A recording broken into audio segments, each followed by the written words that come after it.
Hadirin jamaah sholat Isya dan Tarawih, mari kita mendengarkan kultum pada malam ini yang akan disampaikan oleh guru kita Bapak Dr. Haji Muhammad Ramli, dan sekaligus yang akan memimpin sholat tarawih kita pada malam hari ini. Demikian informasi yang dapat kami sampaikan. Terima kasih atas perhatiannya. Mohon maaf atas salah dan khilaf. Wallahul muwaffiq ila aqwamit thoriq. Wassalamualaikum warahmatullahi wabarakatuh. Assalamualaikum warahmatullahi wabarakatuh. Bismillahirrahmanirrahim. Alhamdulillahirabbil alamin. Wassalatu wassalamu ala asyrafil mursalin wa ala alihi wa ashabihi ajma'in, amma ba'du. Bapak Ibu sekalian, jamaah salat Isya dan Tarawih Masjid At-Taubah Sangat Selatan yang mudah-mudahan selalu diberkahi oleh Allah SWT. Salawat serta salam selalu kita sampaikan kepada Nabi Muhammad SAW serta sahabatnya, pengikutnya, umatnya sampai akhir zaman. Bapak Ibu sekalian yang saya hormati, pada kesempatan yang sangat singkat ini, yang pertama mungkin saya mengajak diri saya dan kepada hadirin semua untuk bisa memanfaatkan waktu yang diberikan oleh Allah. Masih sehat, masih kuat, masih bisa jalan ke masjid, makanan yang dimakan masih ada, dan alhamdulillah masih mau makan. Sementara banyak saudara kita makanannya banyak, apa saja yang dibeli ada, tetapi sakit. Apalah artinya banyak duit, banyak rumah kontrakan, tapi orangnya sakit, nggak bisa apa-apa. Ini ajakan kepada saya dan kepada hadirin sekalian supaya bisa memanfaatkan nikmat yang diberi oleh Allah. Nikmat yang diberi Allah itu bukan hanya harta, bukan duit saja, istri cantik, pangkat, kedudukan, jabatan, tapi yang paling tinggi nilainya adalah kesehatan itu. Tanpa sehat hidup tidak ada artinya. Karenanya orang baru bisa merasakan kalau orang sudah sakit. Selama sehat, apalagi seumur hidup dari muda sampai umur 60 tahun tidak pernah sakit, tidak pernah merasakan yang namanya sakit itu kayak apa. Datang sakit, ya alhamdulillah. Kalau sakit itu orang itu mau berpikir. Kebanyakan orang nggak mau mikir, mikirnya begini, bukan mikir berapa harta aku sudah banyak, aku sudah naik haji berapa kali, umrah berapa kali, bukan itu yang dipikirkan, bukan. Tapi yang dipikirkan itu adalah hubungan kita kepada Allah. Selama 60 tahun sehat, tidak pernah sakit. Sudah 60 tahun umur, baru sakit. Ini contoh. Lalu pada waktu sakit itu berpikir, pikir itu pikirannya kepada Allah. Betapa besarnya adalah nikmatmu. Sekian tahun aku sehat. Setelah umur 60 tahun itu baru sakit.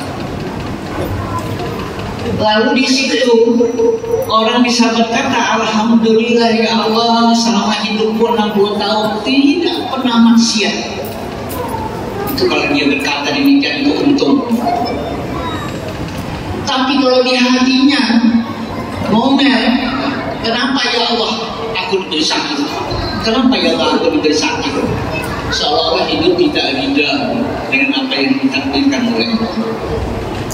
Karenanya kesempatan waktu yang diberi oleh Allah itu adalah berupa nikmat yang tidak bisa dihitung dengan harta dan kekayaan. Kemudian yang kedua adalah tugas kita hidup di dunia ini bukan hanya sebagai penjaga alam, mengisi alam, mengurusi alam ini. Tetapi yang lebih penting oleh Allah diingatkan bahwa kita di dunia ini suruh beribadah. Coba lihat kalau anak-anak muda ya. Ini kalau saya lihat di masjid ini hanya beberapa orang yang ada anak muda. Anak muda itu kadang-kadang berpikirnya gini, kalau dikasih tahu, karena saya punya anak didik Pak, jadi lebih 100 orang dari MTS itu ada lebih 100. Itu saya tanyai satu-satu, apa tujuan hidup Mona? Semuanya jawab, nggak tahu. Pilih-pilih kepala begini, nggak tahu Pak, apa tujuan hidup saya? Kalau bapakmu nanti mati, orang tuamu nggak ada yang akan marahi kamu supaya salah, nggak ada. Apa jawabannya? Senyum-senyum saja. Ya, karena tuanya nanti tua lah, itu aja jawabannya. Tidak ada anak-anak muda sekarang ini berpikir nanti masa depan 20 tahun yang akan datang pengurus masjid Al-Taubah ini pada matian semua, yang ganti adalah anak muda. Tapi kalau anak mudanya tidak mau masjid, masjid akan kosong. Ini kita sekarang ini dididik, dijajah oleh bangsa asing. Apa yang dijajahnya? Pakai handphone. 24 jam anak-anak pakai handphone. Kalau ke sekolah saya, handphone juga di rumah. Tapi kalau sudah ada libur sedikit saja, ada praktek olahraga, PMR atau pramuka, udah itu di pojok-pojok mana, gesek-gesek itu. Yang dilihat di situ tuh apa? Bukan pelajaran, ternyata apa yang dilihat? Goyak-goyak begini gambar. Masya Allah. Kamar anak muda itu nanti tahun 20 tahun yang akan datang, kalau anak muda itu tidak mau ke masjid, masjid itu kosong. Kalau sudah masjid tidak kosong, tidak ada lagi orang yang sembahyang, tunggu tsunami akan muncul di sana. Allah akan turunkan siksaan ajab kepada kita.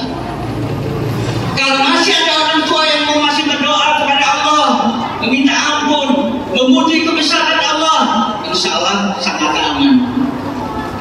Tapi kalau sudah di sana nanti, di mana-mana orang berjira, di mana-mana orang mabuk, masjid kosong, tunggu kehancuran. Ini yang harus kita jaga. Jadi orang tua itu berat sekali tugasnya. Bagaimana mendidik anak sedikit demi sedikit. Suruh datang ke masjid. Tapi datang ke masjid bukan bawa HP, ribut, keluyuran sana sini. Tuh, coba lihat itu. Keluyuran sana sini. Ya bukan saya nimba, ngasih tahu ya. Karena ini keluarga saya semua, jadi saya bisa aja ngomong. Keluarga saya semua di sini, Sangatta Selatan. Saya mulai datang di Sangatta, tinggalnya di situ. Walaupun saya dari utara, tapi jiwa saya masih di selatan. Karena itu saya sangat bangga sekali masjid yang besar seperti ini. Dan saya alhamdulillah tadi malam di masjid juga jalan televisi. Tidak seperti di At-Taubah manusianya. Banyak sekali. Ini malam 10 masih banyak. Alhamdulillah. Masih banyak nih. Dihitung langsung itu nggak bisa. Lebih dari 100, bisa 200. Kalau di masjid lain, sudah sapnya maju ke depan. Alhamdulillah. Oleh karena itu, mudah-mudahan iman yang ada di dalam diri kita ini, jiwa kita yang segar, mau mendatangi masjid dan beribadah, selalu dimantapkan, dikuatkan oleh Allah SWT sampai akhir hayat kita. Demikian tausiah singkat, semoga ada manfaatnya. Mengenai segala kekurangan. Assalamualaikum warahmatullahi wabarakatuh.